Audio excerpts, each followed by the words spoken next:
Muito boa tarde, senhoras e senhores. Retomando os trabalhos do seminário com o tema Crise Energética e Desenvolvimento, realizado pelo Sindicato dos Engenheiros do Rio Grande do Sul, SENGE-RS, e a Federação Nacional dos Engenheiros, FNE, com o apoio da Fundação CE de Seguridade Social, Unimed Porto Alegre e Uniodonto.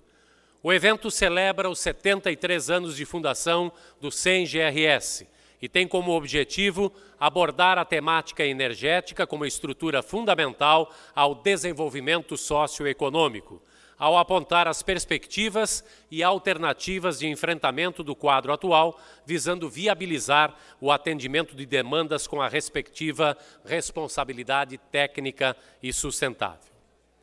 O primeiro painel desta tarde tratará do tema Desafios técnicos e socioeconômicos da oferta de energia. Convidamos mais uma vez para compor o palco, como mediador desta atividade, o jornalista Túlio Milman. E os nossos painelistas, Ronaldo dos Santos Custódio.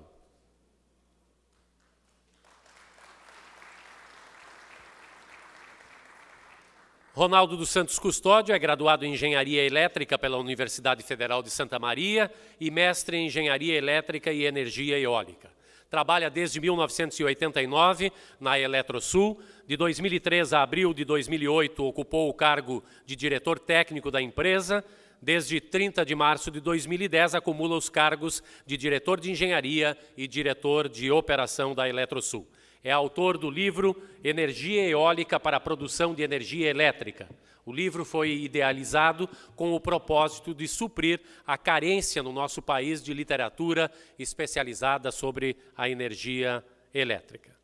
Também convidamos para compor o palco como painelista Mauro Arce.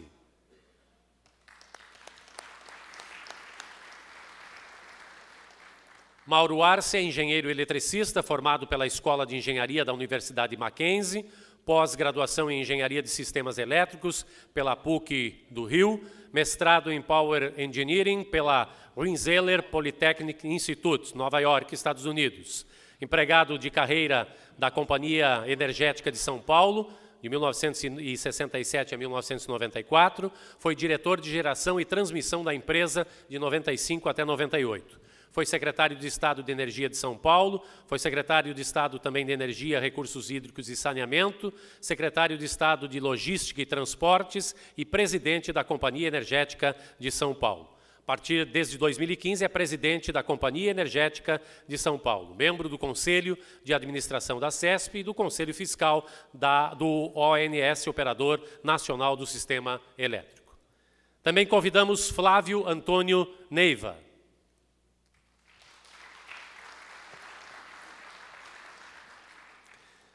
Flávio Antônio Neiva, da Associação Brasileira das Empresas Geradoras de Energia Elétrica, é engenheiro eletricista pela Universidade Federal de Minas Gerais, ingressou na Companhia Energética de Minas Gerais, a CEMIG, em 71, ocupando todos os cargos da cadeia hierárquica, desde o de chefe de divisão até o de diretor de produção e transmissão.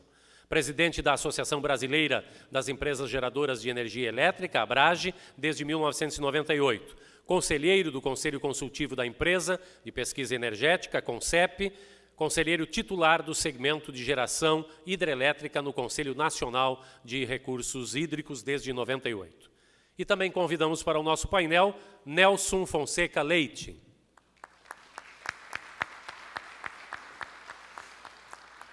Nelson Fonseca Leite é graduado em Engenharia Elétrica pela Universidade Federal de Minas Gerais, possui pós-graduação em Gestão de Negócios pelo IBMEC, trabalhou como engenheiro na Usina Nuclear de Angra dos Reis e na CEMIG, a Companhia Energética de Minas Gerais, ocupando vários cargos de gerente e superintendente. Foi coordenador nacional de distribuição e comercialização da Comissão de Integração Energética Regional e membro do Conselho de Administração do Comitê Brasileiro da CIE.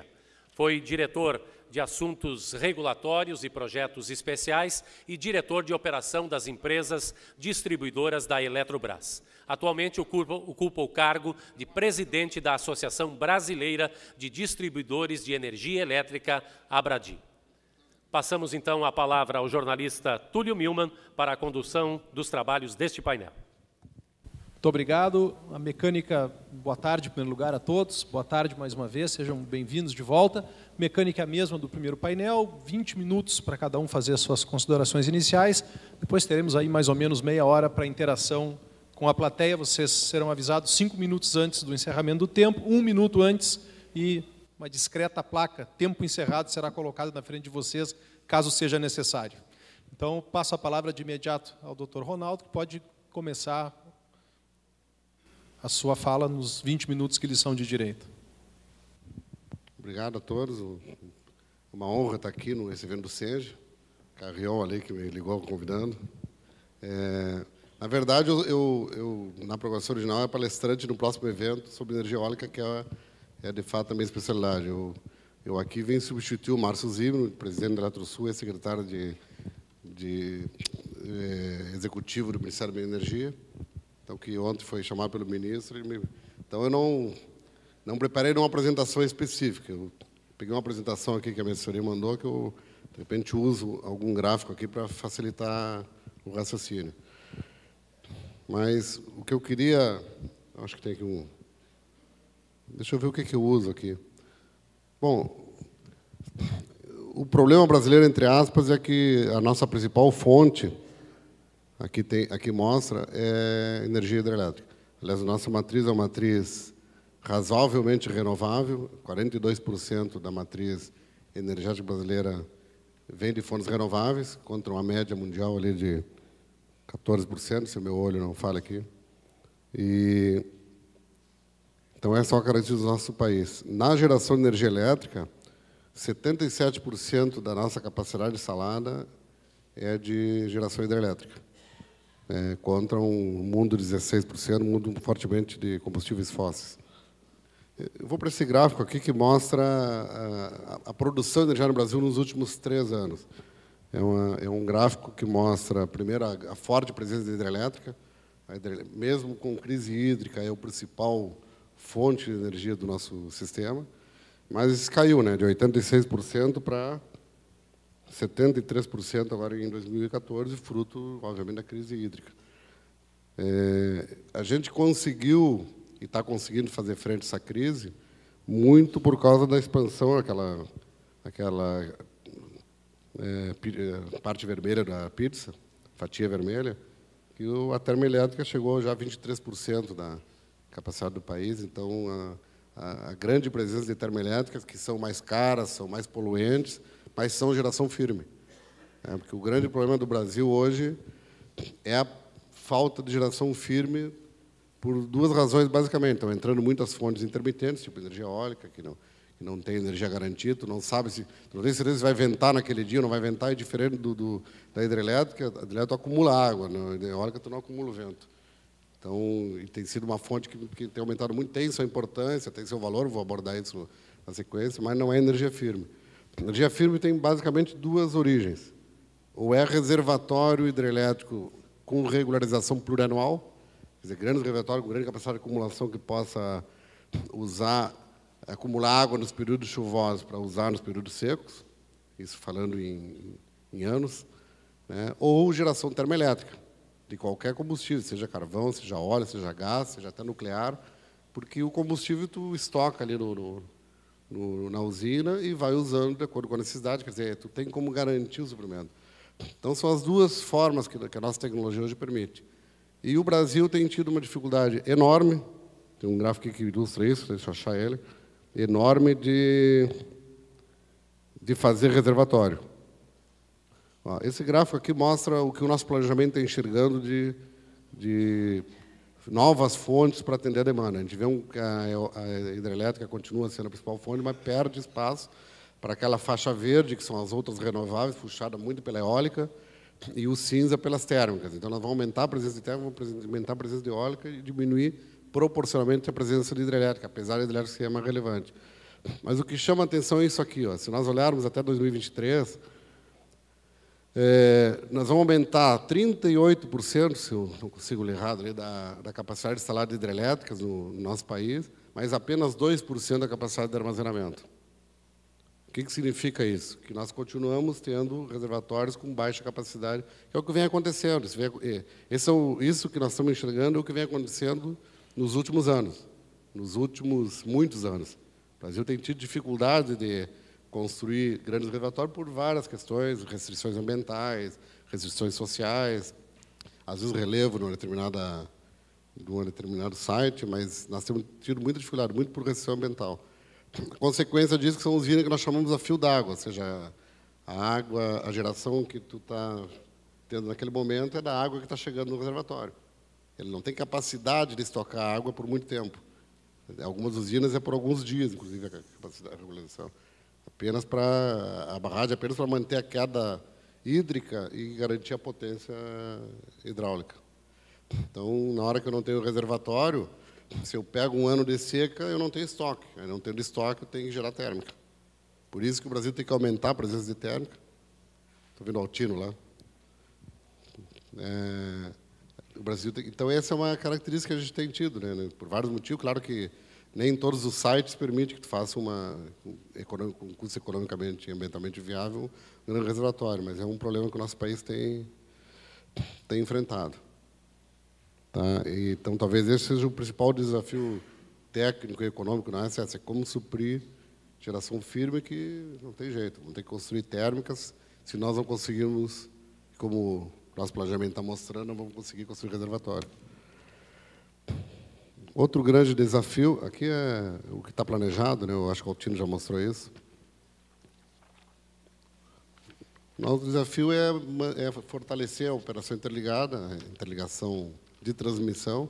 O Brasil tem várias bacias hidrográficas, então as linhas de transmissão no Brasil, diferentemente de muitos países, não é apenas para transportar energia da geração para o consumo. As linhas de transmissão também servem para transportar energia de uma região para outra. Então, se está chovendo muito numa região, como agora está chovendo no sul, a gente consegue transferir energia para o sudeste, onde não está chovendo. E vice-versa, quando inverte a situação hidrológica. Então, essa é uma característica importante do Brasil. O planejamento continua planejando esse reforço, né, deixa eu ver se eu tenho um gráfico aqui. Ó. Esse gráfico mostra o que está sendo planejado. O pontilhado são novas, fortemente focado nas interligações entre regiões e na interligação das novas fontes de geração que estão entrando no norte do país. Né, usinas de grande porte na região amazônica. Então, esse é basicamente o nosso desafio, né? Prover geração firme. Né? O custo vai aumentar ou vai diminuir dependendo da condição hídrica.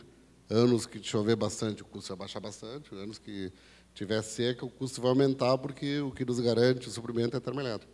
Essa é a realidade que, se nós não conseguirmos mudar, vai se manter. Então, aqui mostra o consumo de energia. O Brasil tem, ano a ano, o crescimento do consumo. A gente vê no... Não sei se tem laser aqui. Tem. Esse aqui é o ano 2015. Vamos ver que ele está caindo, está despencando o consumo. Nós já chegamos ao nível do ano passado e já estamos chegando ao nível do ano retrasado. Tá? Isso, obviamente, ajudou a aliviar a nossa situação energética. Além de nós termos energia térmica para aliviar, para garantir o suprimento, a carga tem diminuído. Com um efeito não só da questão econômica e da indústria, principalmente, mas porque a carga residencial nossa está aumentando, que diminui a carga como um todo, mas e também por causa do custo da energia. Quando o custo começa a aumentar, as pessoas começam a consumir menos. Talvez um dado positivo desse momento é mostrar que o consumidor reage bem à questão econômica. Quer dizer, se tu aumenta a tarifa porque a energia está cara, o pessoal recolhe mesmo.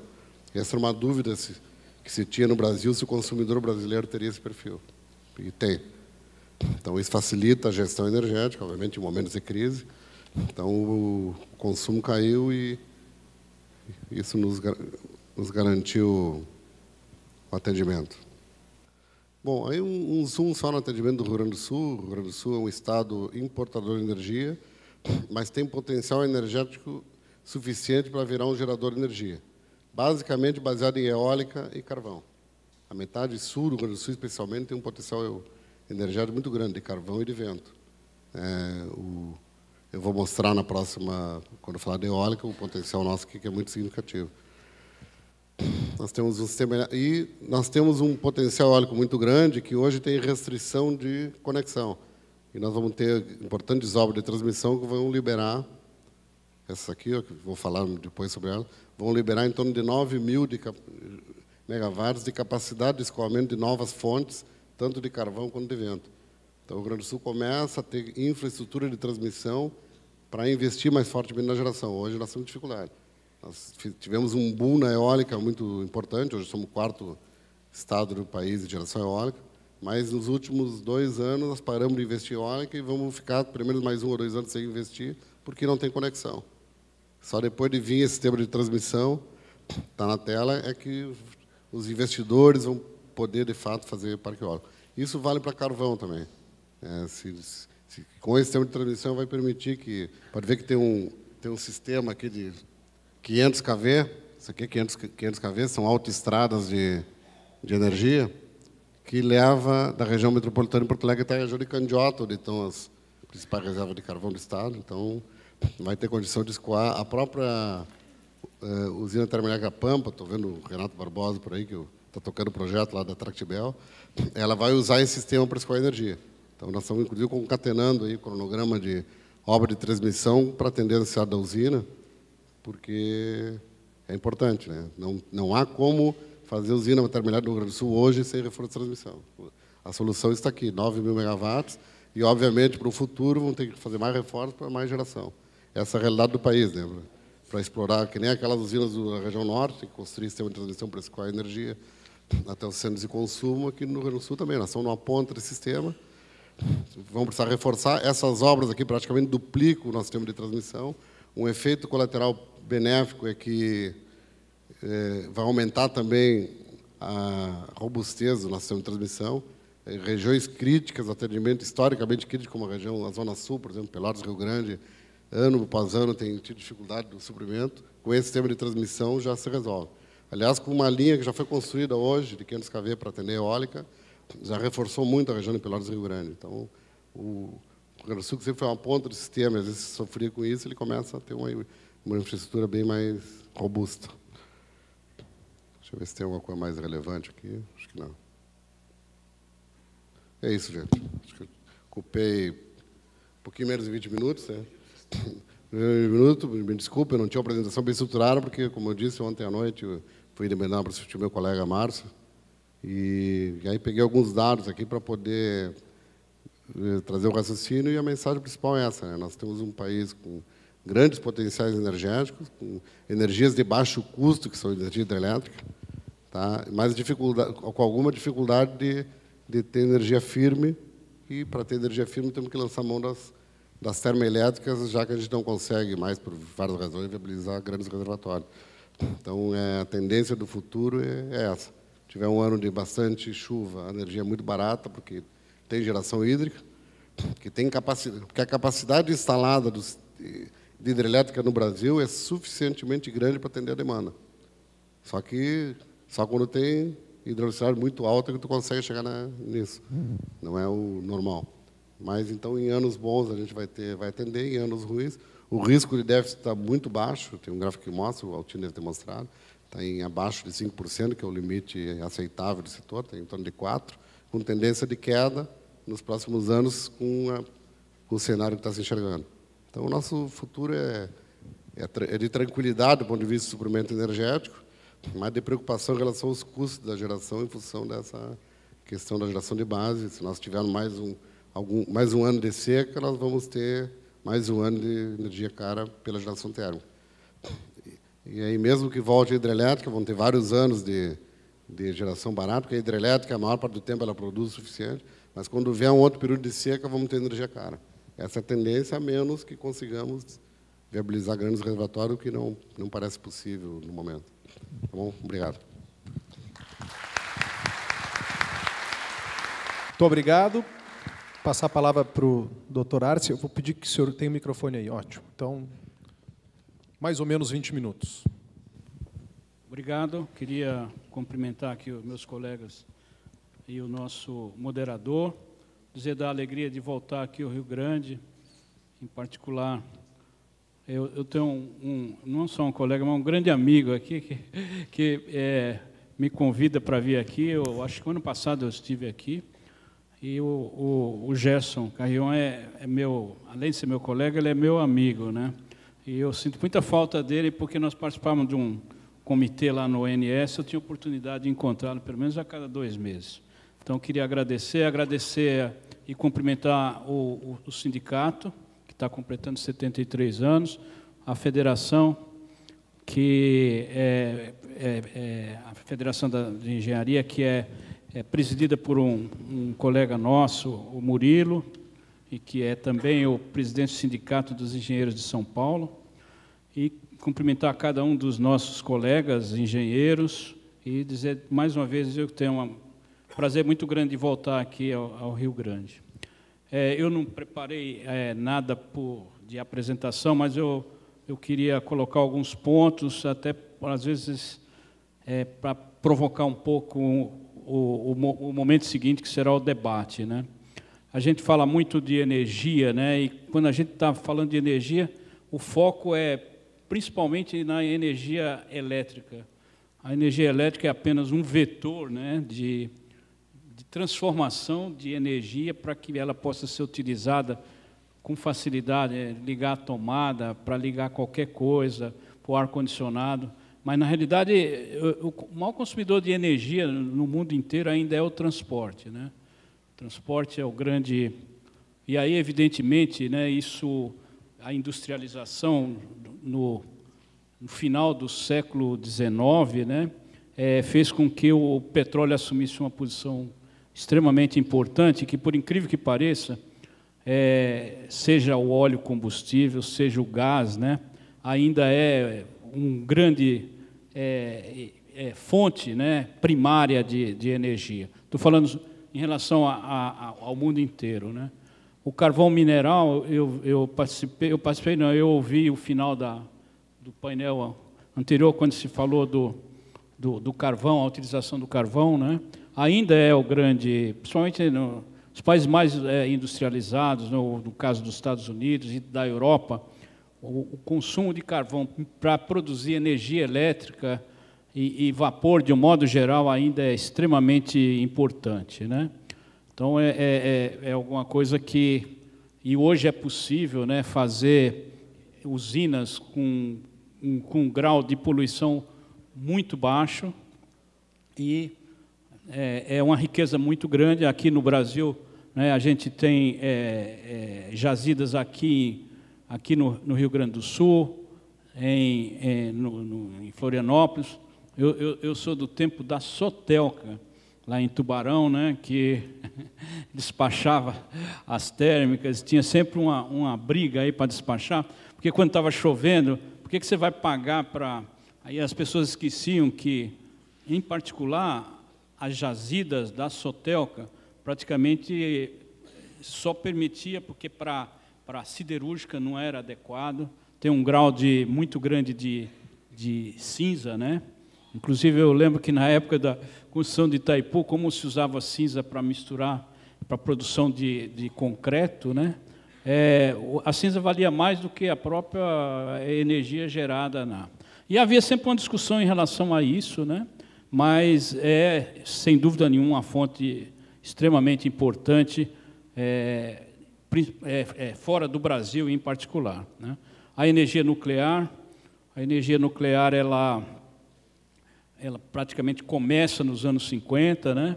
Depois da Segunda Guerra Mundial, e aí ocorreram construção de grandes usinas nos Estados Unidos em particular, no final dos anos 60, eles desativaram usinas, eu lembro que eu trabalhei numa empresa lá em Michigan, que tinha uma usina de 800 megawatts nuclear completamente parada, eu até lembro o nome, Palisades, ficou parada porque houve toda uma reação muito forte com relação aos perigos, né, do tratamento, né, da parte nuclear dessas usinas, né? E isso agravado por Three Mile Island, mais aquele acidente que aconteceu lá na Europa, né? o gás, né, evidentemente, é uma forma também, né, o gás de petróleo, em particular, é extremamente importante, polui menos, você pode ter gás com baixíssimo teor de enxofre e produzir uma energia mais barata e menos poluente, né? Modernamente, né, quando a gente acha que não se inventa mais, é o caso agora dos Estados Unidos, o que eles chamam lá de shale gas, né, que é o gás do xisto. Recentemente eu vi uma reportagem, uma empresa, Florida Power and Light, ela derrubou, implodiu uma usina a óleo para construir naquele local uma usina maior usando esse combustível do xisto, que é extremamente barato. Isso, inclusive, lá nos Estados Unidos, teve uma influência muito grande nos investimentos de energia alternativa, né, das fontes alternativas. E tivemos, no mundo inteiro, uma redução do custo de construção de fontes alternativas, seja eólica, seja a fotovoltaica, né, porque os americanos que estavam comprando esse tipo de tecnologia, né, passaram a usar de forma muito intensa as usinas a gás de xisto, né? A hidroeletricidade, sem dúvida nenhuma, e aí existe, às vezes, assim, quase um preconceito, né? Talvez o país que tenha a matriz mais limpa, como se costuma chamar, é o Brasil, né? Nós temos um consumo muito grande ainda de hidroeletricidade, ainda temos muitas usinas que poderão ser construídas, né? Isso eu vou falar um pouco mais sobre o assunto. E o etanol, né, que muitas vezes a gente esquece, né, que ele também tem uma participação importante, né, e que, além de produzir um combustível que pode ser usado, eu nem vou falar que pode ser bebido, mas que pode ser usado para acionar veículos no transporte, né, ele pode produzir energia com a queima do bagaço, né? Se aproveita praticamente tudo, né, do etanol. Então, essa a situação dos combustíveis e, evidentemente, fontes alternativas. Quando a gente vê isso, quando a gente vai ver a energia realmente, não é a capacidade instalada, mas a energia realmente gerada nessas fontes alternativas, ainda deixa muito a desejar.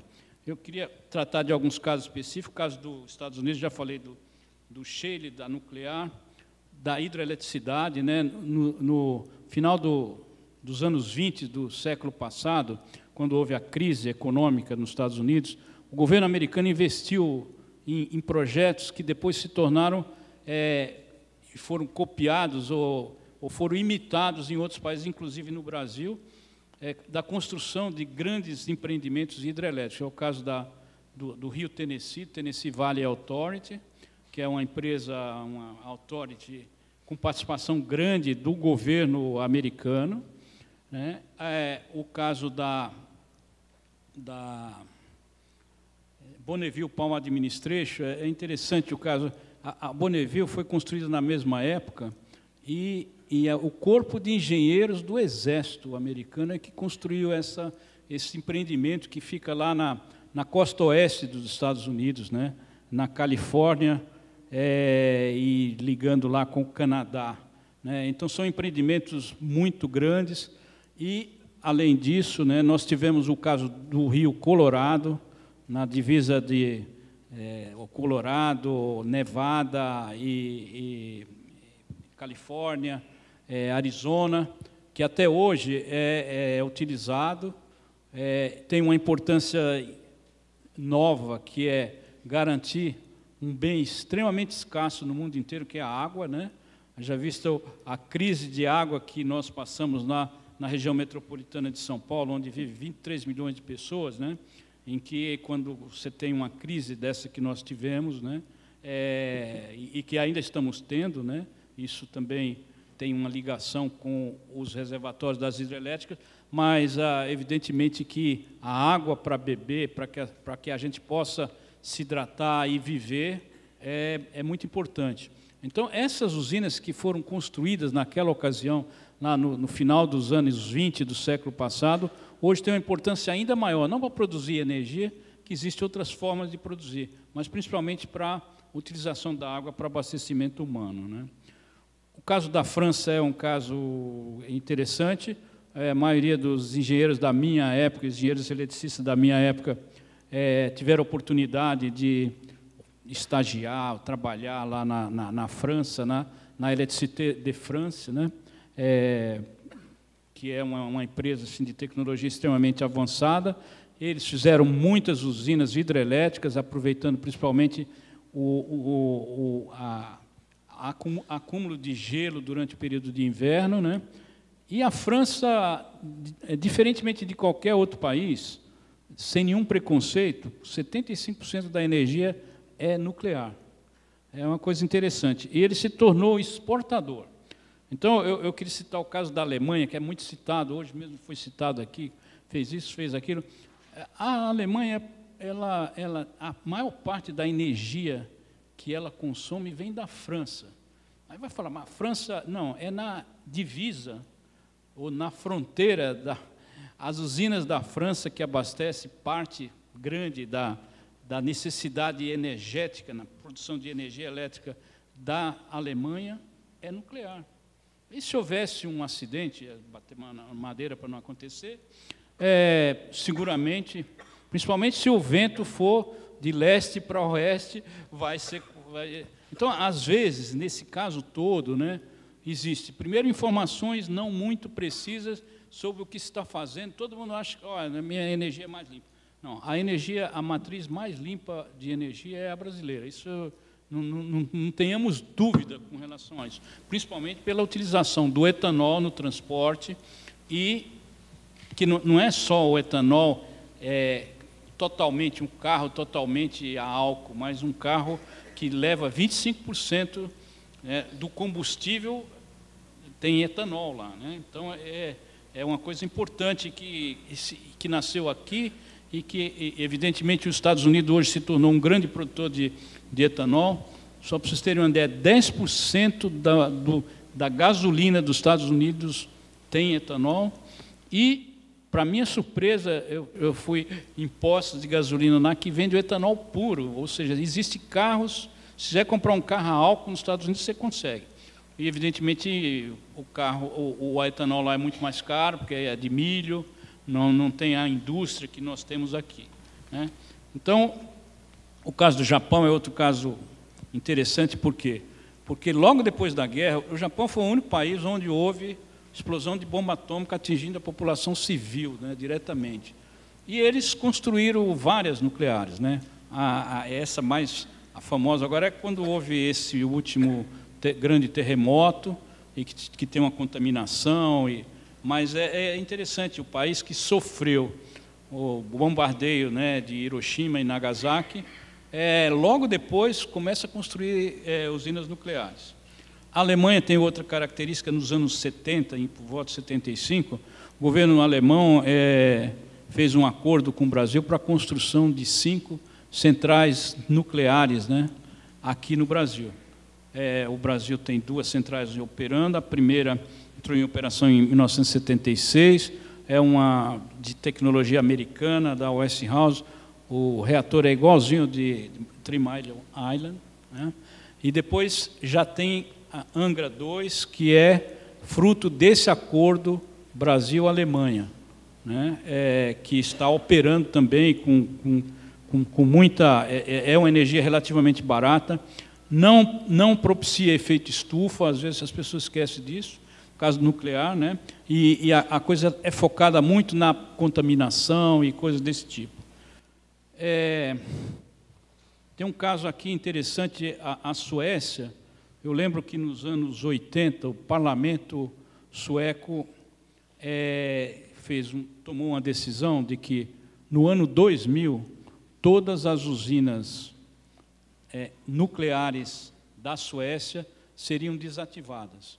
nós estamos em 2015, e isso é quase como o extintor de incêndio do carro, que toda semana muda a data para ser... E eles continuam operando. Tem um caso interessante de usina nuclear na Finlândia, né? A União Soviética, na época, poderosa, segunda maior potência do mundo, ou primeira, disputava com os Estados Unidos.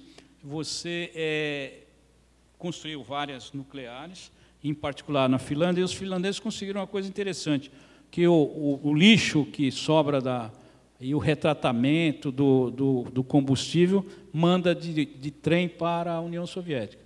O que o pessoal da União Soviética fazia com isso, eu não consegui descobrir, mas é um fato interessante. Quer dizer, financia-se a usina nuclear, e o problema maior da nuclear, que é exatamente os resíduos, o vendedor daquela usina concordou em receber de volta, né? A crise do petróleo é sempre uma situação. Agora, a crise do petróleo que nós estamos vivendo é completamente diferente daquela lá dos anos 70, quando se falava do choque do petróleo, onde houve um aumento brutal, houve uma recessão aqui no Brasil e em outros países. Algumas pessoas não lembram, mas, por exemplo, os postos de gasolina não abriam no domingo, fechava à meia-noite, né? E você, para fazer uma viagem mais longa, você tinha que pôr, além de encher o tanque, você tinha que ter o combustível, um galão de combustível no porta-mala. É uma crise muito forte e uma crise de preço, né? Eu lembro que, na ocasião, um professor amigo meu, ele escreveu livros, falou... E qual era a perspectiva? Olha, no final do século, ou seja, em 1999, ou no ano 2000, quando terminou o século XX, não teria mais petróleo, tinha acabado o petróleo. Ele agora, eu vi um artigo que ele escreveu, repetindo isso, dizendo que vai acabar no final do século.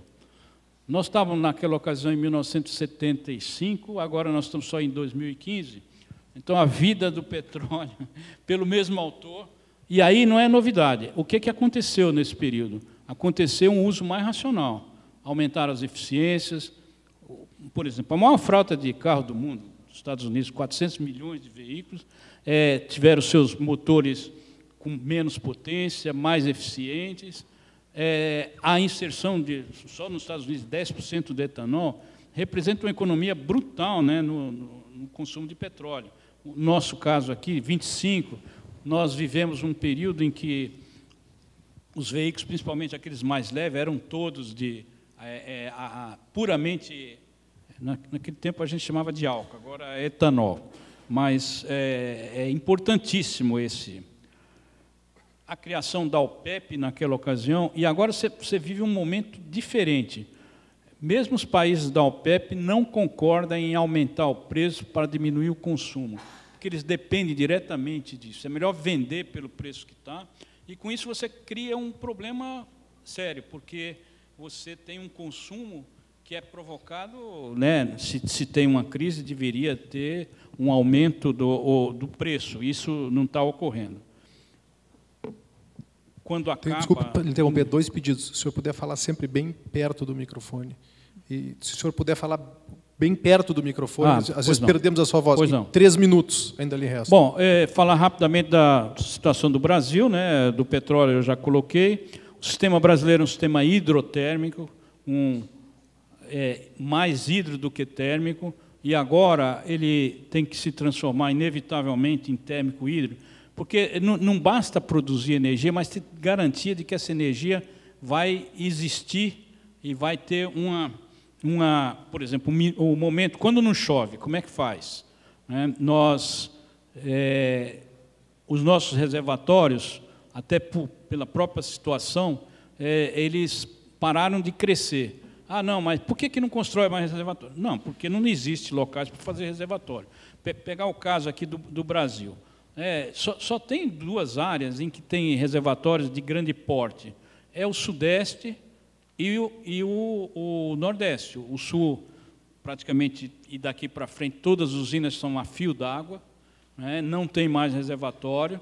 E aí você tem que garantir que essa energia existirá mesmo quando houver uma situação como nós estamos vivendo agora, que é sempre a maior seca, a maior enchente dos últimos 85 anos. Tinha uma tal de década milenar, eu ainda não tenho 10 mil anos, eu já passei por umas 3 décadas milenares, entendeu? Então, é alguma coisa. Eu vi um artigo em que o governo brasileiro, o Ministério de Minas e Energia, vai incentivar a construção de mais termoelétricas, né, a gás, principalmente, né, para poder garantir essa energia. E não é só energia elétrica produzida em usinas a fio d'água, é garantir aquilo que o Altino colocou, eu assisti o finalzinho, né, de que, de repente, na hora que tem que ventar, não venta, né? E, em geral, à noite não venta, e o pico é à noite. Então, você tem que garantir que você vai ter energia em qualquer circunstância. Então, basicamente, era isso que eu queria colocar. Eu participei agora, 2 semanas, de um evento lá em Portugal, de uma organização que foi fundada pelo ex-ministro, primeiro-ministro da Espanha, o José Maria Aznar, que cuida do problema do Atlântico, principalmente do Atlântico Sul. E tinha representantes de todos os países. E qual é a preocupação? É garantir que haja investimento, né, em energia, em todo tipo de energia, em particular naquelas que poluem menos, ou que não tem. Agora, até o Papa vai ter uma encíclica sobre mudanças climáticas e coisas desse tipo, né? E a outra é a iniciativa privada, né, ao investir, como qualquer investidor, ele tem que ter garantias. E se você tiver um sistema em que... Qual é o grande problema apresentado hoje? É as mudanças frequentes da regulação. Não, você faz um investimento com um determinado tipo de regulatório e aí, de repente, muda. E essa mudança nem sempre é motivada só... não, é um capricho do governante. Não é, mas precisa se atualizar. Mas esse ainda é considerado assim, um grande desafio para que a gente possa garantir confiança para que novos investimentos sejam feitos. Muito obrigado pela oportunidade. Eu fico à disposição depois nos debates. Muito obrigado.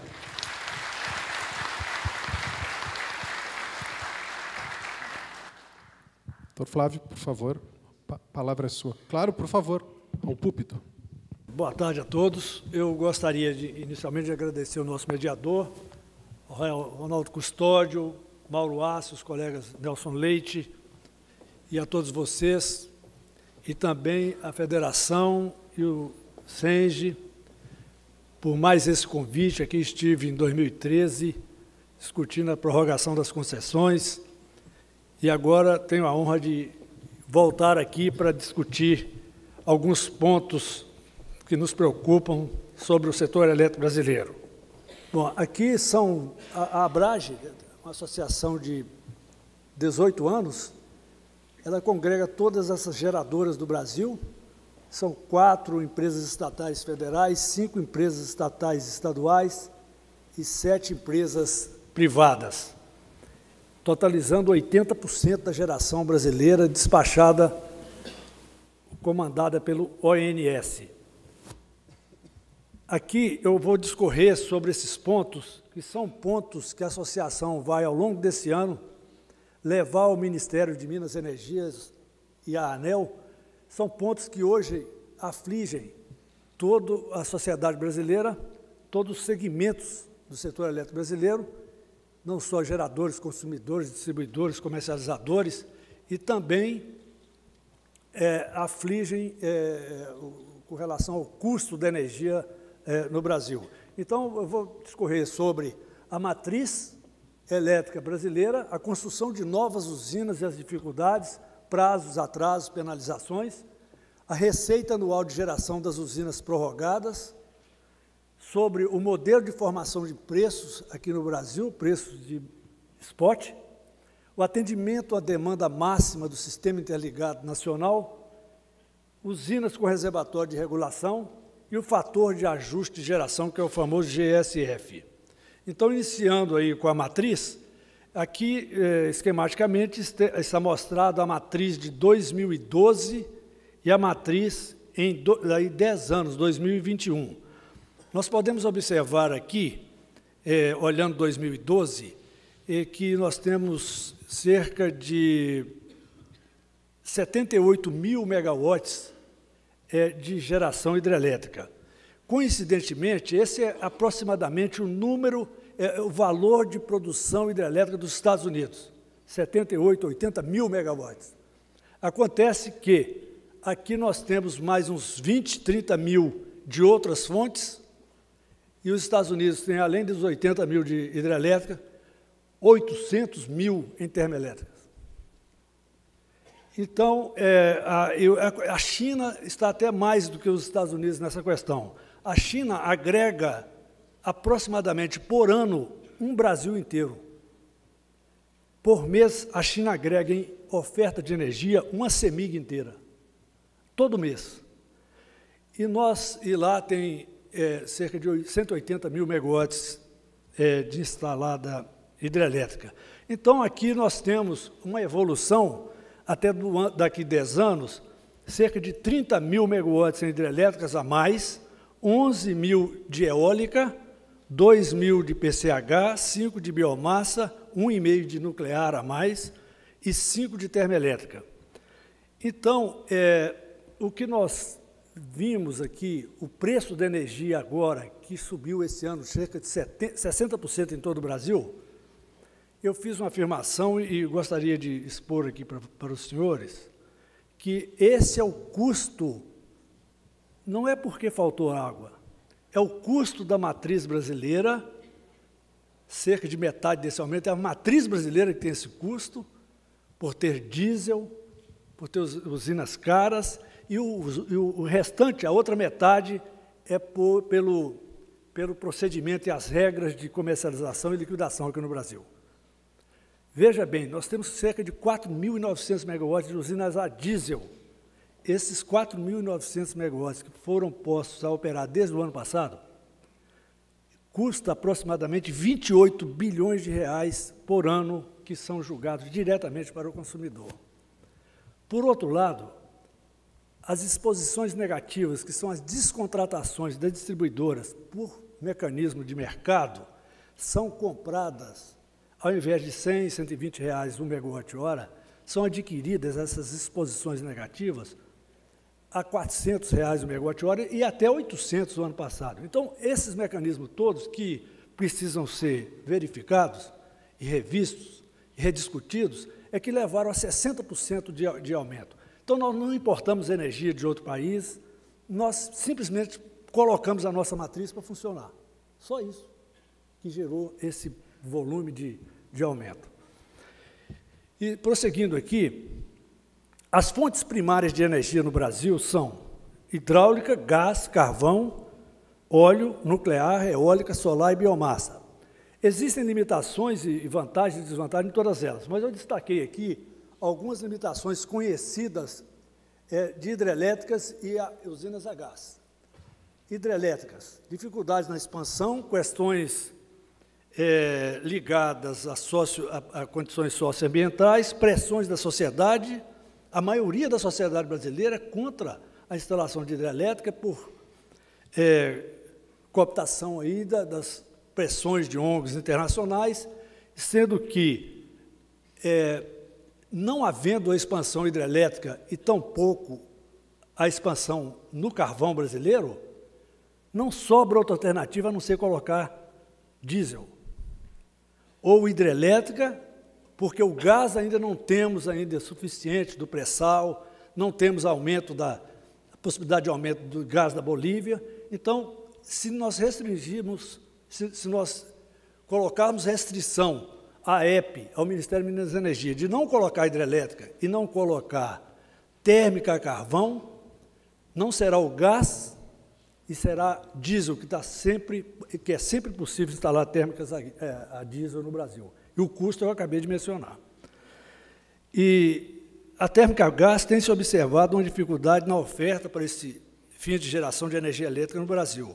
Essas duas fontes, hidrelétrica e a gás, incluindo o carvão, representam o grande enfrentamento para o equilíbrio da oferta com a demanda, sem negligenciar todas as outras fontes. Mas são essas três. Então, concluindo aqui, conhecendo essas limitações, né, das hidrelétricas, nós devemos ter uma matriz confiável, projetada para médio e longo prazo, uma matriz confiável e suficiente para orientar investidores, orientar a indústria, agentes e a própria expansão da malha elétrica brasileira para custos módicos de energia elétrica, como é a energia proveniente da hidrelétrica, do gás e do carvão. Isso são custos módicos.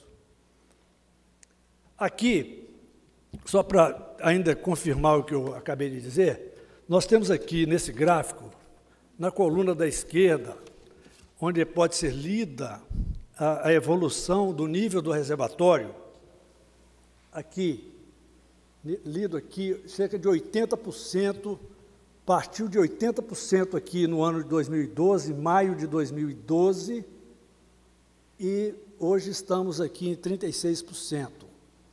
O que ocorreu aqui no ano de 2012? Foi exatamente essa condição que eu disse aqui, que foi um esgotamento de 50% dos níveis de armazenamento do estoque brasileiro, economizando, essas barrinhas são a geração térmica, economizando geração térmica pensando em modicidade tarifária, quando, na verdade, houve um esgotamento do reservatório, saindo de 80% para 28%, e depois não recuperou mais.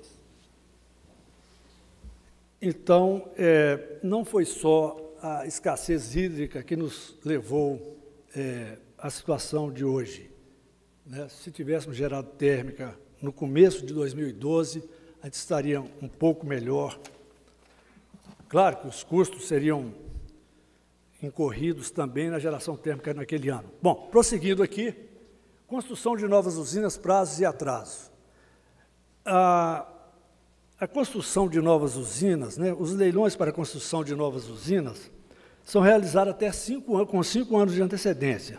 Na prática, esse prazo tem se mostrado insuficiente, como demonstram os frequentes atrasos nas usinas que estão sendo construídas, e causando muitas vezes elevadíssimas multas e retirando a atratividade do empreendimento e, muitas vezes, quase que inviabilizando o projeto.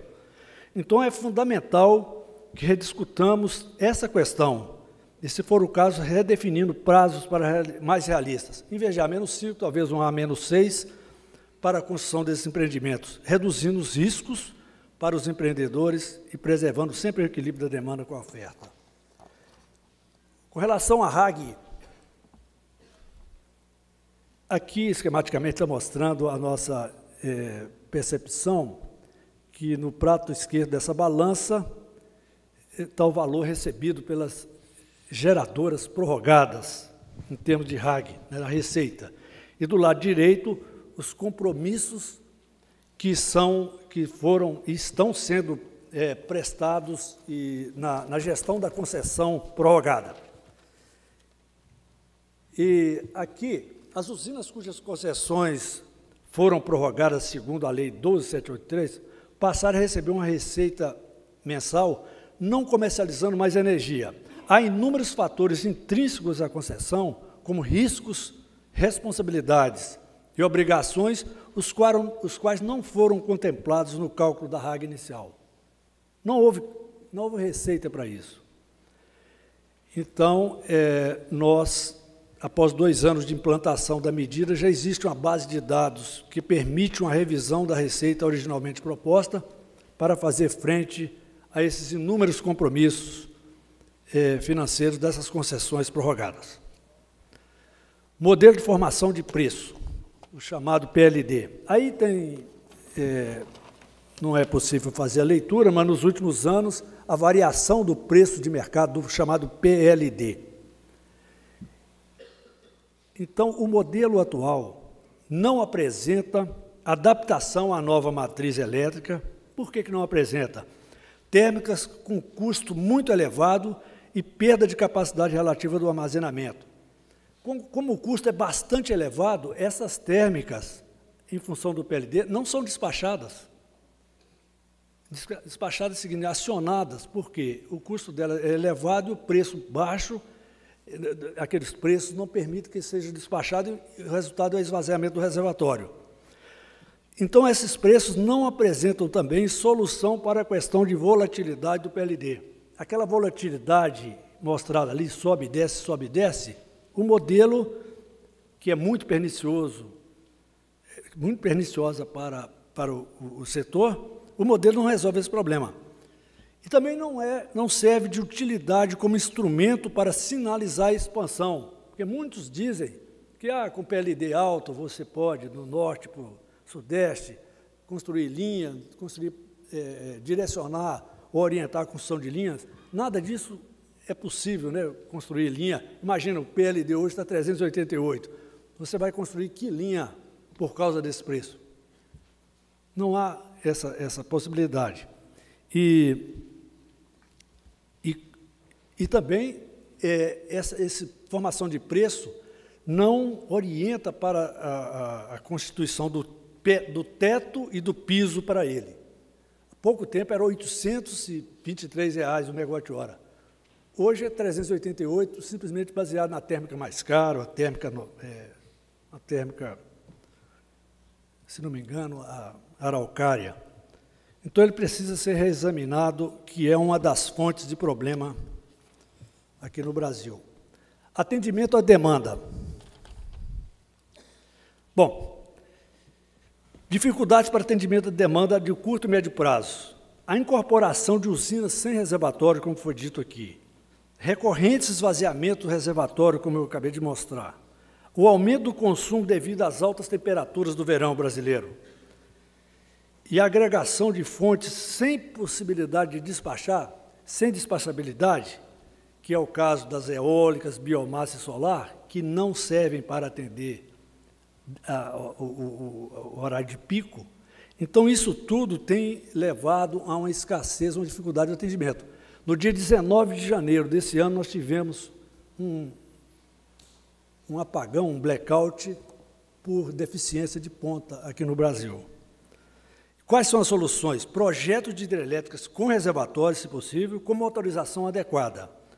Usina de partida rápida de termoelétrica de partida rápida. Ou então usar as termoelétricas comuns, normais, tradicionais, na base.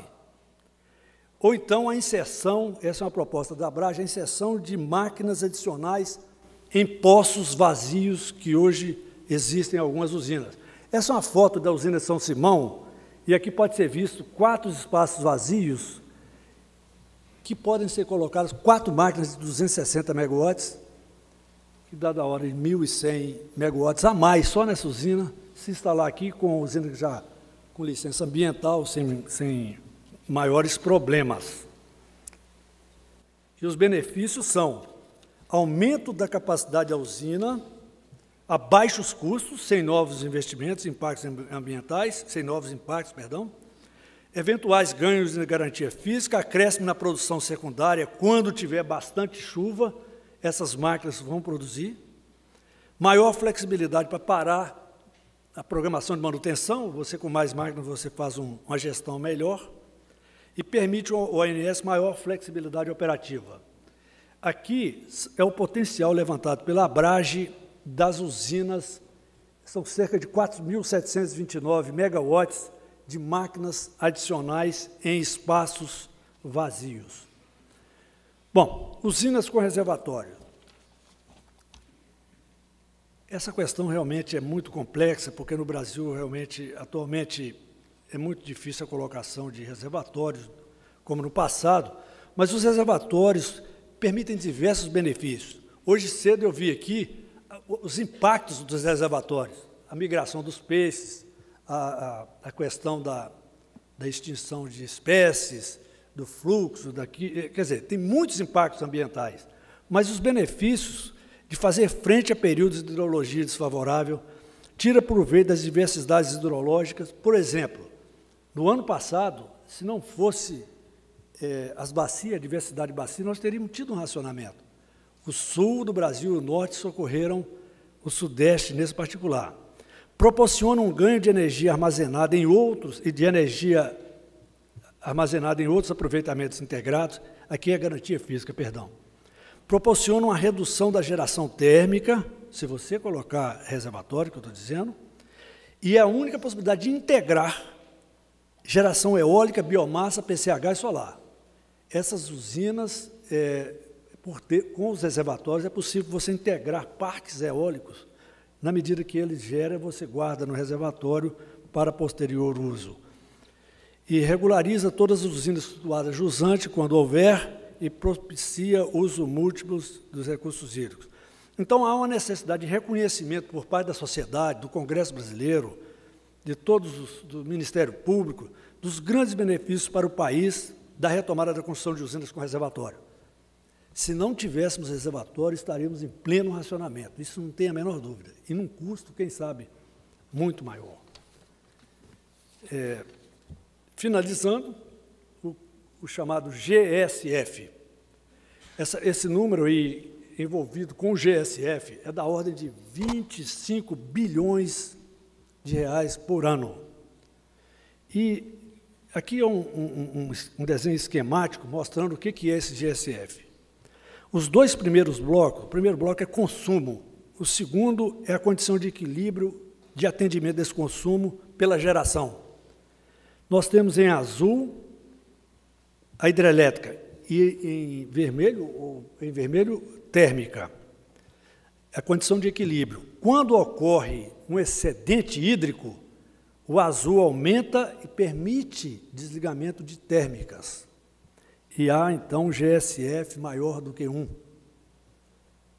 E quando há uma escassez hídrica, como o ano 2014, que é a condição número 3, aí o bloco 3, há um aumento de geração térmica e uma redução da hidráulica, formando o GSF.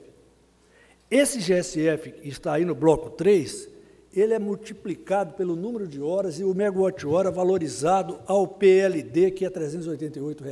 Por isso que dá os 28 bi. E quando acontece, igual o ano 2015, que tem os dois efeitos simultâneos, de aumento das térmicas e de outras gerações, e além do mais, uma redução aqui do mercado, reflete tudo na hidrelétrica, aí o GSF fica realmente dessa magnitude. Finalizando,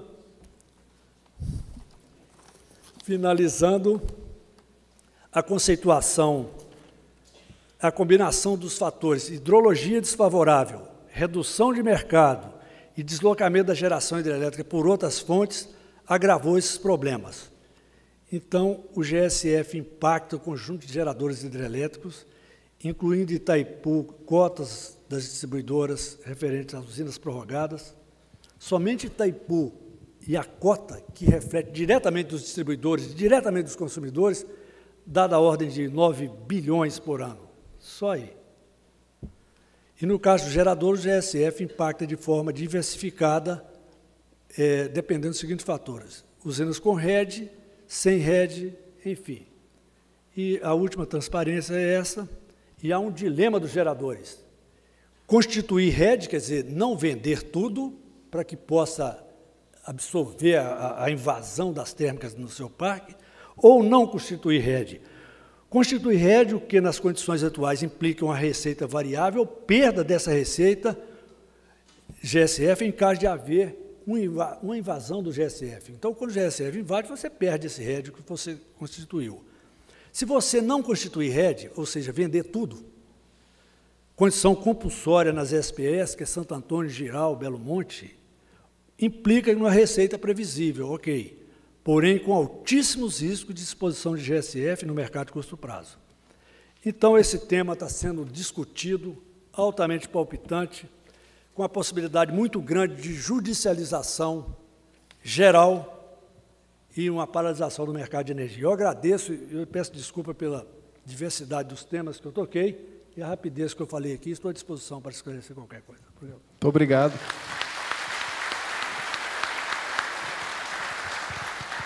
Doutor Nelson, a palavra é sua.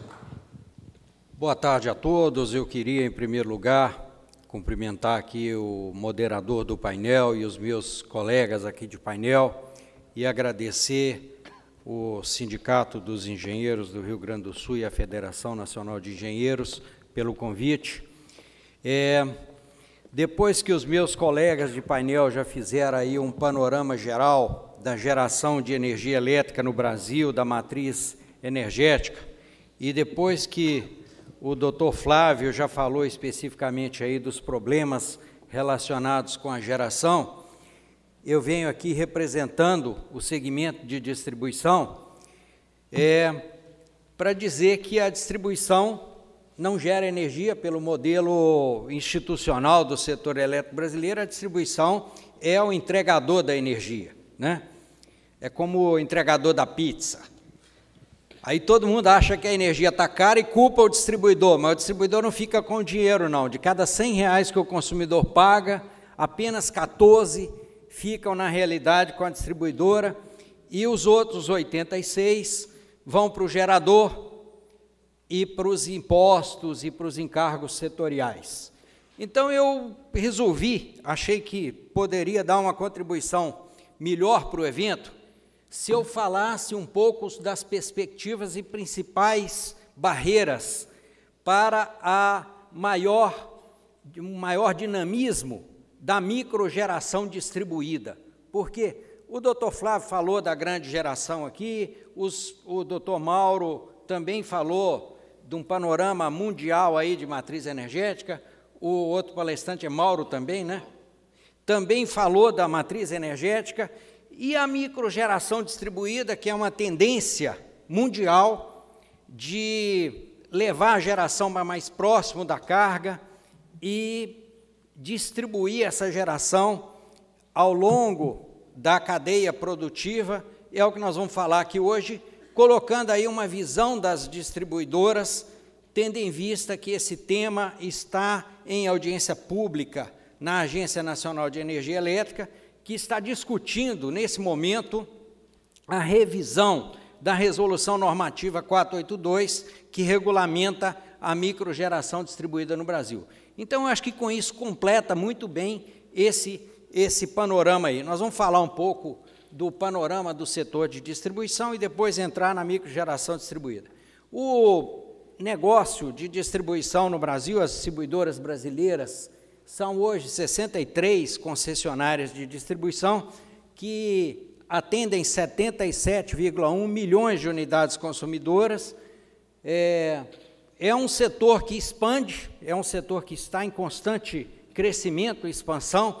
Quer dizer, no ano de 2014, nós tivemos 2,9 milhões de novas unidades consumidoras, são empregadas 188 mil pessoas no setor. O setor teve uma receita bruta de 169 bilhões de reais, recolheu 63 bilhões de encargos e tributos somente no segmento de distribuição, atendeu um mercado de 432 mil gigawatt-hora, tem uma participação no PIB de 2,2%, investe anualmente 11,5 bilhões de reais e fazemos há 16 anos uma pesquisa na qual perguntamos aos consumidores residenciais se eles estão satisfeitos, muito satisfeitos, insatisfeitos com a qualidade do fornecimento de energia elétrica. É um indicador, esse indicador não leva em consideração preço, leva em consideração satisfação com a qualidade. Nós chamamos de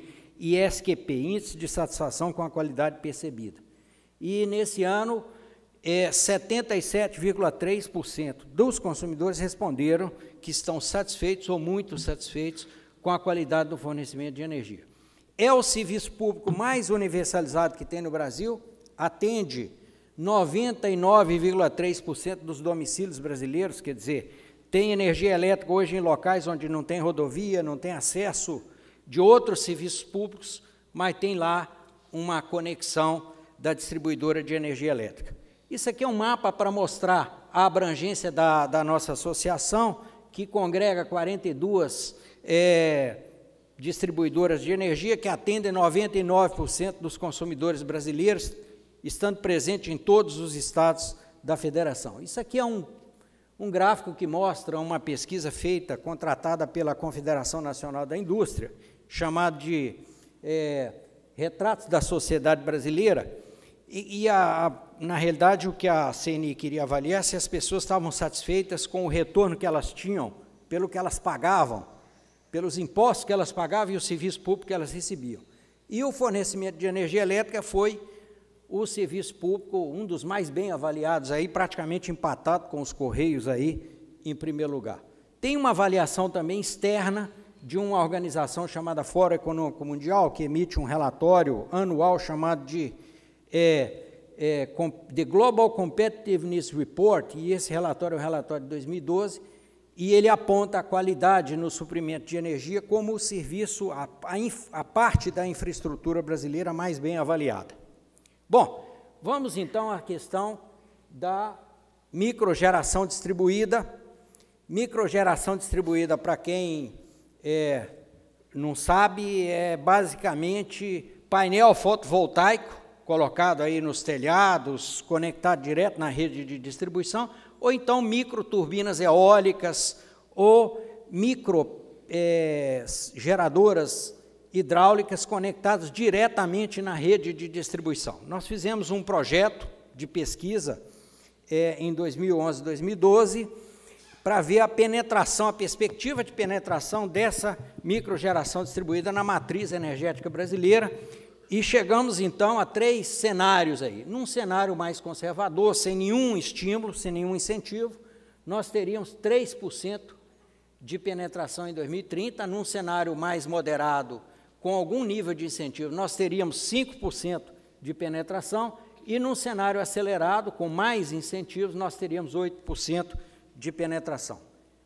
Isso aqui é um projeto de interconexão de painéis fotovoltaicos que eu tive a oportunidade de visitar no Japão, um projeto experimental com 553 casas com sistema fotovoltaico, é só para mostrar que o mundo inteiro está fazendo esse tipo de prospecção, e o mundo inteiro está buscando investir em geração distribuída. A Alemanha hoje tem, em alguns horários, 23% da geração dela suprida por geração distribuída.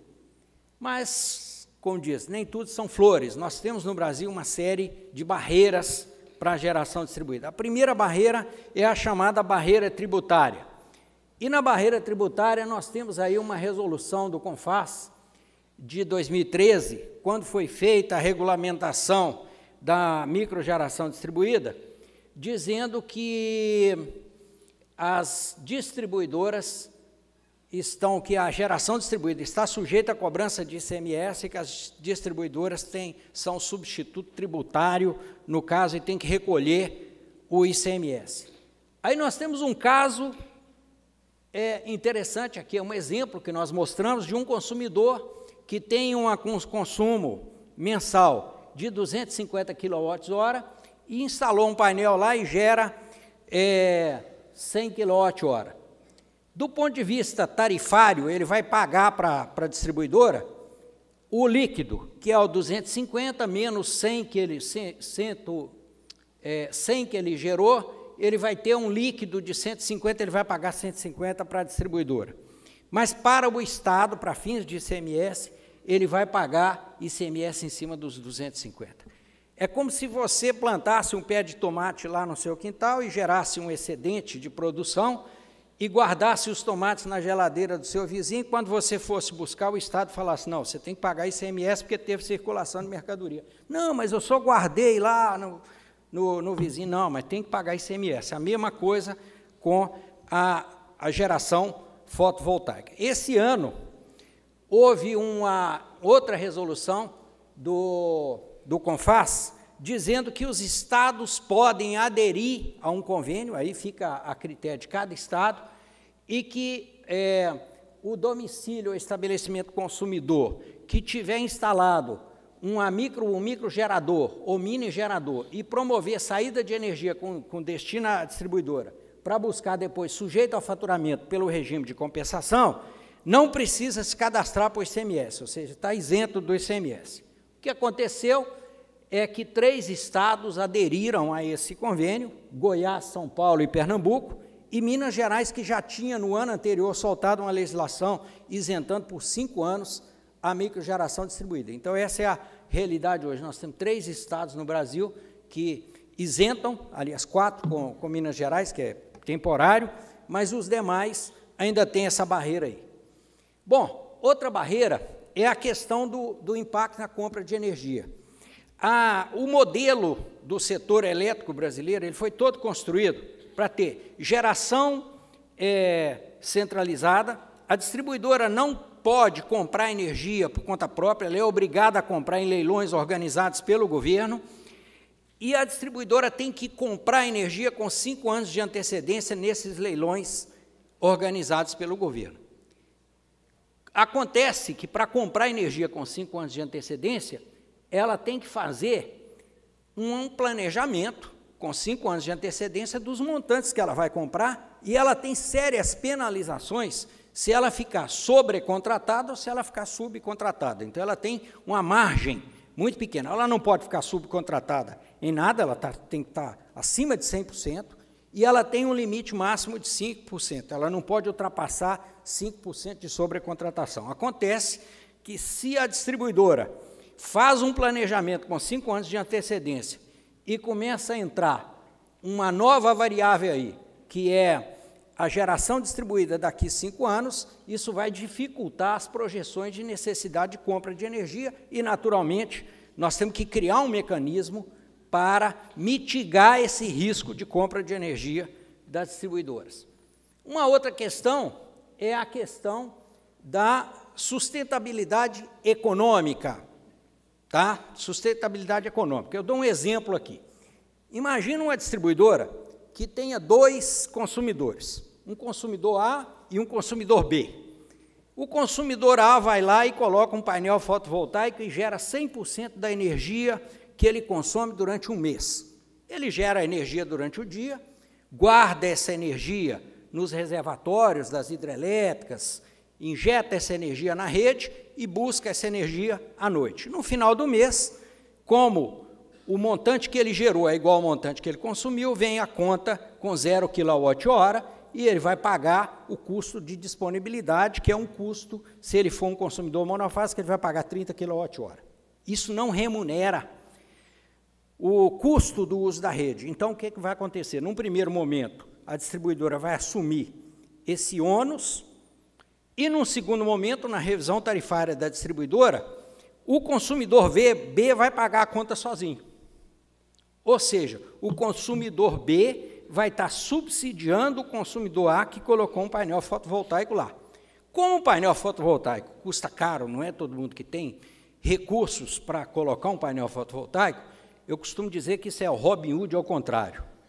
É tirando do pobre para dar para o rico, né? Para isso, a gente precisa de um sinal tarifário adequado e estamos propondo aí uma mudança tarifária. Uma outra questão é o subsídio de 80% para quem gerar de forma centralizada e for usar a rede para transportar essa energia para vender. Tem até um questionamento aí da Secretaria de Acompanhamento Econômico do Ministério da Fazenda, dizendo o porquê desse subsídio de 80%, sendo que no caso do Proinfa é 50%, e qual que seria a justificativa desse subsídio de 80%.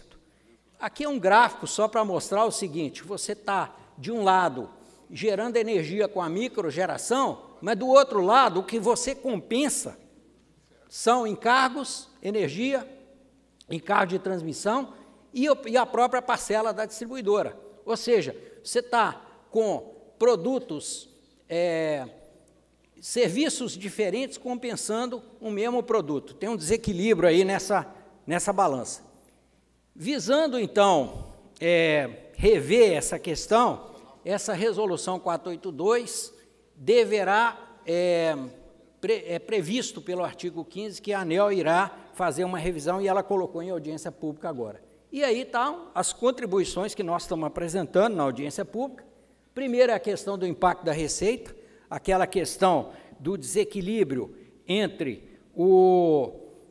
a geração, entre os consumidores, um consumidor subsidiando o outro. Nós achamos que a forma de resolver isso é implantar uma tarifa binômia nos casos de compensação de energia. Você teria uma tarifa que separaria a parte de fios da parte de energia e o consumidor continuaria pagando a parte de fios. Segunda questão, uma simplificação nas propostas de faturamento, porque hoje ainda é complicado para as distribuidoras adaptarem o sistema de faturamento para permitirem essa compensação. E o terceiro ponto é com relação aos sistemas de proteção e os sistemas de controle. Se nós tivermos aí milhões de sistemas de geração distribuído conectados na rede, nós teremos provavelmente dificuldades para controlar todos esses sistemas simultaneamente. Aí nós vamos precisar de um sistema com uma rede inteligente para fazer esse controle, ou seja, o controle e a proteção é para não deixar que uma geração na casa de um consumidor possa, por exemplo, injetar energia na rede, caso haja um defeito na rede, e a distribuidora tem que mandar uma equipe fazer a correção, que aquilo ali não injete energia na rede e cause um acidente. Então, tem um aspecto aí de segurança. E fizemos um levantamento das experiências internacionais. É muito bom a gente ver o que os outros já viveram ou estão vivendo para a gente poder aprender com isso. E as experiências internacionais demonstram o seguinte, que esse negócio de geração, microgeração distribuída, começa devagarinho e acelera a partir do 5º ano, tendo um salto significativo entre 10 e 20 anos. Isso foi o que aconteceu na Califórnia, isso foi o que aconteceu na Europa. Na Califórnia, especificamente, o que as distribuidoras estão reclamando é que a perda de receita pode apresentar um montante extremamente elevado em razão do crescimento da geração distribuída, ou seja, se não tiver um equilíbrio nisso aí. E em diversos países que usam o sistema de net metering, que é o sistema de compensação previsto aqui no Brasil, os consumidores estão questionando os não beneficiados, aqueles que pagam a conta, o consumidor B lá que paga a conta do painel do outro, estão questionando por que não são beneficiados pelo sistema. Ou seja, a sociedade tem um benefício como um todo, o planeta tem um benefício por estar introduzindo uma energia renovável, próxima da fonte, trazendo benefício do ponto de vista de redução de investimentos em geração centralizada, redução de investimentos em linhas de transmissão, mas temos que alocar corretamente os custos e colocar para pagar a conta quem é beneficiado por isso aí. Então, essa é que eu acho que é a chave do sucesso. Deve surgir aí um novo modelo de negócio, o modelo de negócio de distribuição vai ter que mudar em função disso, mas nós não sabemos ainda como é que as distribuidoras vão agregar valor e como é que esse modelo de negócio vai ser sustentável. E a primeira pergunta que surge é, quem que vai pagar a conta disso aí? Será que a conta vai ser atribuída a quem tem os benefícios? E quanto a sociedade está disposta a pagar para ter esses benefícios? Aqui é só para mostrar aquilo que eu já tinha falado aí, de cada R$100 que o consumidor paga, R$6 é que ficam R$14 ficam com a distribuidora e 6 que é realmente o caixa livre da distribuidora, ou seja, qualquer variação no preço da energia aniquila aí essa fatia da distribuidora. E o que nós tivemos nos últimos anos, o Dr. Flávio mostrou muito bem aqui a curva do reservatório, como é que deplecionou o reservatório, como é que nós tivemos que despachar usinas termoelétricas. Quer dizer, foi um preço da energia no mercado de curto prazo muito alto, R$ 822 no ano passado, e as distribuidoras subcontratadas tendo que contratar no mercado de curto prazo, e essa energia na tarifa da distribuidora a R$ 110. Todos aqui onde convir, que se montarem um negócio em qualquer lugar do mundo, comprando um produto a 822 e vendendo a 110, quebra no dia seguinte. E era isso que estava acontecendo com as distribuidoras. Elas tinham na tarifa, elas cobravam no consumidor 110, tinham que pagar 822, por isso é que houve necessidade, em 2013,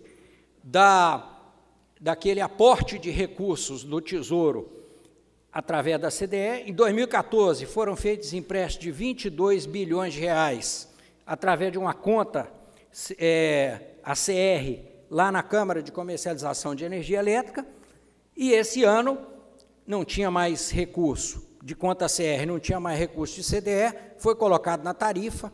Nós temos aí as bandeiras tarifárias para cobrir os custos da energia no mercado de curto prazo e tivemos uma revisão tarifária extraordinária com aumento significativo de tarifa. Estamos vivendo aí o realismo tarifário para poder pagar essa conta de um incremento no custo da geração de energia. Era isso que eu queria apresentar. Muito obrigado aí pela atenção.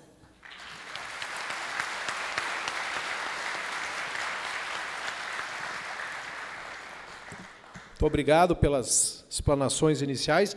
A gente tem agora aquele tempo para o nosso debate, para as perguntas, e eu vou repetir as regras. As perguntas podem ser mandadas por escrito, e eu peço que tanto as perguntas quanto as respostas sejam o mais sucintas possível para a gente poder dar vazão a todos os argumentos, aos questionamentos que já estão chegando até aqui. Então, vamos por ordem. O primeiro a chegar veio de alunos da Universidade Federal do Rio Grande do Sul.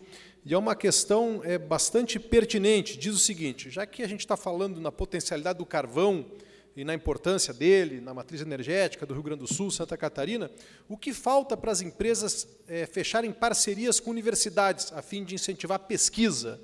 Talvez não seja diretamente a área de vocês, mas vocês têm visão setorial. E eu amplio um pouco, quer dizer, a relevância, já que estamos numa universidade, a importância da pesquisa no desenvolvimento da matriz e das potencialidades energéticas do país, focada essa pesquisa na universidade, na academia. Quem quiser comentar, por favor, sinta-se à vontade. A questão da pesquisa para o aprimoramento, a melhoria da produção de energia elétrica via carvão, aliás, já vem sendo feita há muito tempo, tanto pode ser observado pela melhoria das condições de produção de energia elétrica das usinas do Sul. Isso aí eu acho que pode ser feito, muitos projetos de pesquisa e desenvolvimento patrocinado pelas próprias empresas geradoras, usando um recurso que já está recolhido na ANEEL, mas para que isso seja possível é necessário que se faça o projeto de P&D e seja cooperado entre as usinas, entre as empresas que produzem via carvão e levado à ANEEL, a ANEEL libera recursos para ser utilizado. Isso eu acho que é um caminho. Alguém mais quer comentar esse tema? Pesquisa, academia? Eu também entendo que aquela lei lá de 2000, a Lei 9.991, que estabeleceu a obrigatoriedade das empresas destinarem um percentual da receita operacional líquida para P&D e eficiência energética, ela traz a fonte de recursos para que as empresas, porque é um recurso de aplicação compulsória, isso é um recurso do consumidor, que ele paga obrigatoriamente na sua tarifa de energia elétrica. Então, isso traz uma fonte de recursos para que as empresas contratem as universidades. Eu acho que o setor hoje, pelo menos na área de distribuição que eu percebo, é que tem mais recurso do que bons projetos. O setor carece de bons projetos. Eu acho que quem tiver bons projetos, que apresentem para as empresas, porque existem recursos para financiar esses projetos. Por favor. Um exemplo. Há 15 dias atrás, foi inaugurado lá no Instituto de Energia da Universidade de São Paulo, projeto sobre energia fotovoltaica, e que contou com a participação desses recursos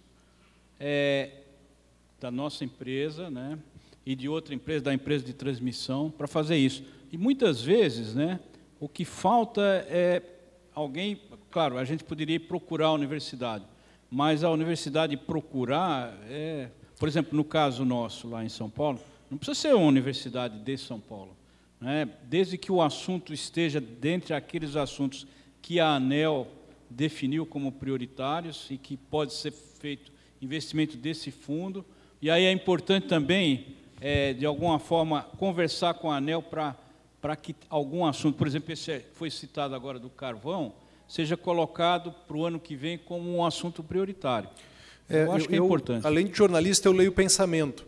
Eu tenho certeza que os alunos da URGS que fizeram a primeira pergunta estão perguntando agora quem, qual é o endereço, o e-mail, né? Vocês dizendo que tem dinheiro, que vocês fazem, que vocês querem. Então, qual é o telefone, o e-mail? Todas as empresas de geração, de transmissão e distribuição têm uma parcela. A gente Mas qual é o caminho? Departamento de pesquisa, marketing, quem entra por paga essa conta no final, né? Eu só lembrar que uma vez na Espanha tinha uma conta que não fechava, mas quem paga é o Juanito Espanhol, aqui é o João da Silva. Somos nós todos que pagamos a conta. Então, é importantíssimo que esse recurso seja usado, porque muitas vezes, chega no final do ano, esse recurso ficou acumulado lá e não foi utilizado. Falta projeto. É o tal, a gente não fala de recurso humano, mas de capital humano, né, que é fundamental nesse desenvolvimento. Só para dizer, se está precisando de um endereço, se me permite, eu tomo a liberdade de dar o endereço da ABCM, Associação Brasileira de Carvão Mineral, que está aqui, o presidente dela, que está aqui na nossa frente. Ele pode acessar abcm.com.br e que pode centralizar ou direcionar essas potencialidades de P&D com relação a essas... Pesquisa e desenvolvimento. Muito bem. ABCM. Quer comentar? Eu queria, sim. Eu estava olhando o Zancan ali, pensando nisso também. O Flávio tirou daqui. É importante entender, tem basicamente duas fontes principais de financiamento de P&D no setor elétrico. Os recursos da ANEEL, que o pessoal já explicou, é uma parcela do faturamento que é obrigatório a investir na ANEEL, e recursos do CETENERG, que é um fundo gerenciado pelo Ministério da Ciência e Tecnologia, que o setor elétrico tem assento lá nas definições. Basicamente, duas fontes de recursos. As empresas, a regulação da ANEEL, ela exige que tu faça o projeto, depois apresente para a ANEEL, e ela analisa se enquadra ou não. Quer dizer, não há uma aprovação prévia da ANEEL. No começo do processo de P&D era assim, a ANEEL aprovava, e aí tu investia no P&D com a segurança de que não ia ser penalizado a mais do que a regulação te exige, a legislação te exige. O que as empresas fazem a partir daí? Elas só enviam para a ANEEL projetos que elas têm certeza que vai ser enquadrado. E, portanto, são aqueles projetos associados às linhas de pesquisa prioritária que a própria ANEEL define. Por exemplo, tem um grande projeto que está correndo, que a Eletrosul coordena, de estruturar toda a cadeia de silício para a produção de energia fotovoltaica. Toda a cadeia de silício. São várias empresas do setor trabalhando em conjunto, mas numa linha de pesquisa que a ANEEL aprovou. Então, é um projeto praticamente pré-aprovado. Tu vai desenvolver bastante conhecimento na questão da energia fotovoltaica e a ANEEL vai reconhecer. Legal. Então, é preciso fazer isso, que assuntos como o carvão virem pauta prioritária de P&D da ANEEL, que aí as empresas vão pesquisar, senão elas têm dificuldade de pesquisar. E algo parecido acontece no CETENERG, tem que se articular lá. Então, basicamente, uma articulação, acho que o Zancan aqui da Associação Brasileira do Carvão é um dos caminhos importantes, e os caminhos das empresas, a própria academia pode procurar a ANEEL, pode procurar o MCT, principalmente. O que vocês estão dizendo é que, na verdade, não é porque as empresas não fecham, é porque a universidade não procura as empresas, é mais ou menos isso. Tem um caminho aí que tem que... É um pouco de cada coisa, mas o que estamos surgindo para a universidade é que eles também procurem. Né? É importante que entendam os mecanismos para saber quem procurar. Pegar carona para falar sobre um outro assunto que talvez tenha surgido de forma muito tangencial aqui, mas, enfim, né, já que estamos aqui também para usar intelectualmente, vamos lá. Dificuldades no uso de água, hidrogênio e ar comprimido como fontes de energia para transporte. A gente tem o trem a ar aqui em Porto Alegre, existe, mas não se... Está em Jacarta, na Indonésia, tem também o nosso famoso trem a ar aqui, mas, na visão de vocês, isso poderia ser uma possibilidade também? Não, sem dúvida nenhuma, né? Eu acho que agora mesmo está vendo lá no Japão, eles estão fazendo estrearam um trem muito mais veloz, muito parecido com esse daqui, entendeu? Então é uma possibilidade fantástica. Tudo que a gente, primeiro, né, fazer economia daquilo que existe torna as coisas mais baratas, né? Na medida que você tem coisas eficientes. O caso do petróleo é típico. Se não fosse o choque do petróleo lá de 1976, o petróleo teria acabado como foi previsto no final do século passado. Agora já estão falando que vai pagar no final deste século e nós temos ainda 85 anos para chegar lá. Então, aumentou a vida útil como? Com a cabeça, com o capital humano, né? Que é fundamental nessas coisas. Pergunta do Edmilson para o Dr. Nelson Leite. E sempre gosto de correr um risco de perguntar alguma coisa que eu não entendo. Então, talvez eu seja o único aqui que não entende a pergunta. Se o senhor achar que vale a pena explicar melhor, como está a implantação do Smart Grid no sistema elétrico brasileiro? Só eu que não sei, mas alguém não sabe o que é isso. Então, não precisa explicar, só eu que não sei. Eu vou explicar, então, o que são Smart Grids. Smart Grids são redes inteligentes. A gente poderia traduzir como redes inteligentes. Agora, o que é isso? São sensores eletrônicos espalhados pela rede, em diversos pontos, e o medidor de energia elétrica é um desses sensores, comunicando-se com uma central e comunicando-se entre si, que permitem que a rede passe a enviar informações online para uma central e que você possa transformar esse conjunto de dados em informações para a tomada de decisão que permitam você tomar decisão com relação à operação mais eficiente da rede, você melhorar a confiabilidade da rede, partindo para sistemas que se chamam de self-healing. Uma das funcionalidades seria o tal do self-healing, que é a rede própria se auto-reconfigurar Big Data, em caso de defeito. Coleta de informações macro e transformar em alguma coisa. Outra vantagem disso é o consumidor passar a ter informações em tempo real do seu consumo de energia. Ele pode, a cada instante, saber quanto de energia está consumindo e tomar decisões de consumo em função de um sinal de preço, por exemplo, de energia. Ele poderia ter um acompanhamento no seu telefone celular do seu consumo de energia e saber, agora a energia está custando mais caro, porque nós temos que gerar energia com todas as termoelétricas, e eu vou desligar o meu ar-condicionado, porque eu não quero consumir essa energia mais cara. Legal. Tá? Esse é uma das maneiras. E outras funcionalidades do tipo balanço energético, controle de perdas de energia no sistema. Agora, a pergunta específica é como é que isso está no Brasil. Aquele projeto que eu mostrei aqui, que mostra a penetração da geração distribuída na matriz brasileira em 2030, é um projeto de P&D feito com esses recursos de pesquisa e desenvolvimento da ANEEL para produzir um plano nacional de redes inteligentes, de implantação de redes inteligentes no Brasil. E o que nós chegamos à conclusão é que, com o modelo regulatório que nós temos hoje, é inviável você fazer um projeto em nível nacional, a não ser que você tenha um conjunto de políticas públicas específicas para isso e que você tenha um modelo regulatório específico para isso. E eu explico. O modelo regulatório brasileiro, ele foi feito para regular poste, transformador, cabo. Ele não foi feito para regular sensores colocados na rede, sistemas de tecnologia da informação. Então, nós precisamos atualizar o nosso modelo regulatório.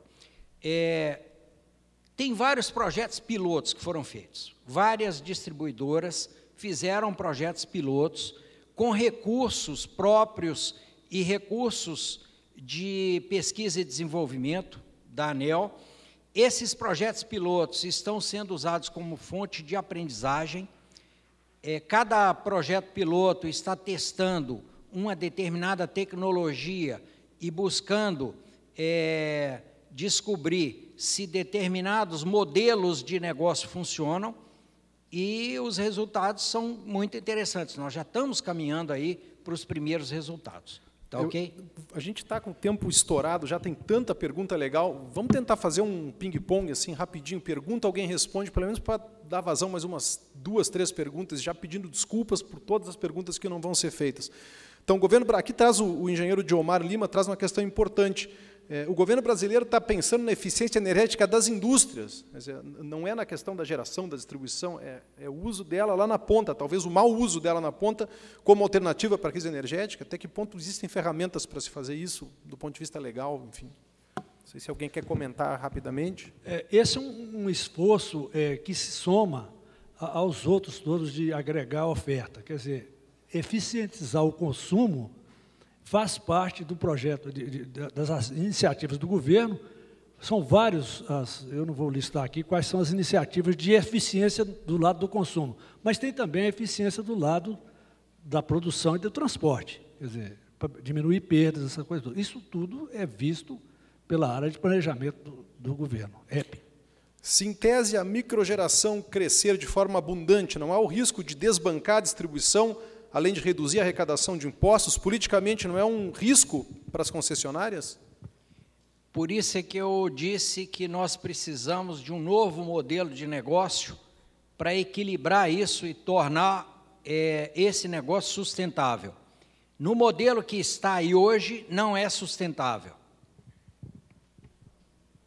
Muito bem, vamos para a última pergunta. Tem tanta coisa legal aqui, vamos lá. Aqui tem outra questão que é interessante. O engenheiro Wilmut Scherer, falando sobre a questão da variação das marés no norte, né, e por que os estudos não se viabilizam essa oportunidade, se isso também não poderia ser uma fonte de geração de energia. Grandes variações de maré.